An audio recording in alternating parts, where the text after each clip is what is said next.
लोकसभा चुनाव में तमिलनाडु में बीजेपी के साथ दिल टूटने वाली जैसी बात हो गई। चुनाव में पूर्व आईपीएस और तमिलनाडु बीजेपी अध्यक्ष अन्नामलाई की मेहनत की चर्चा बहुत हुई।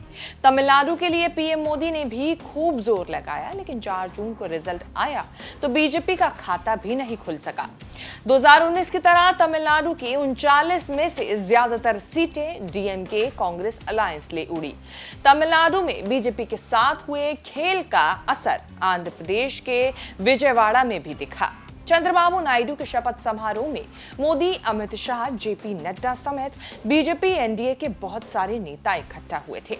चेन्नई साउथ सीट से बीजेपी उम्मीदवार और तेलंगाना की पूर्व राज्यपाल तमिलिसाई सौंदरराजन भी नायडू की शपथ में आमंत्रित मेहमान थी।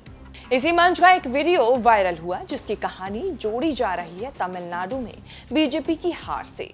तमिलिसाई सौंदरराजन जब मंच पर पहुंची तो अनाउंसमेंट से उनका स्वागत हुआ। तमिलिसाई के आने से पहले अमित शाह मंच पर आ चुके थे। जेपी नड्डा और पूर्व उपराष्ट्रपति वेंकैया नायडू के बीच वाली कुर्सी पर अमित शाह बैठे थे। अमित शाह और वेंकैया नायडू में बातचीत चल रही थी। तमिलिसाई सबको सलाम नमस्ते करके आगे बढ़ रही थी। अमित शाह वेंकैया नायडू को भी सलाम नमस्ते करके बढ़ गई। तभी अमित शाह ने इशारा करके वापस बुलाया।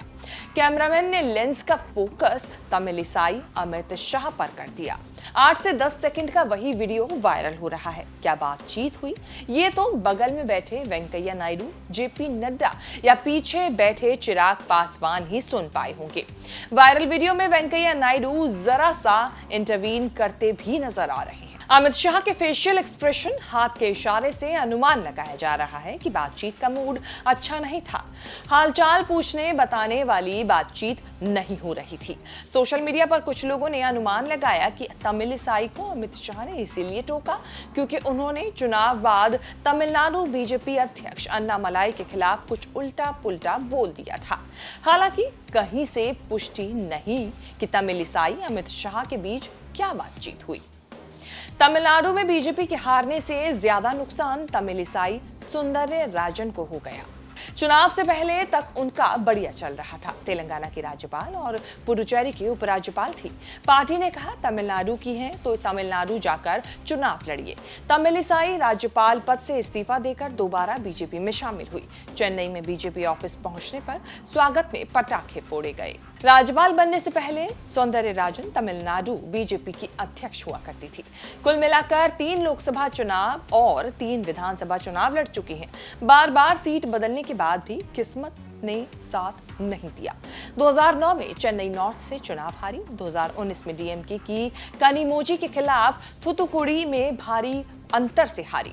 कन्याकुमारी की रहने वाली तमिलिसाई के लिए इस बार नई सीट चेन्नई साउथ चुनी गई है, लेकिन वहां भी जनता ने साथ नहीं दिया। सीट जीत गई डीएमके। हार का सिक्सर लग चुका है। वायरल वीडियो से लगता है कि शाह से भी कुछ सुनने को ही मिला होगा। तमिलिसाई प्रोफेशन से गायनेकोलॉजिस्ट स्पेशलिस्ट डॉक्टर हैं।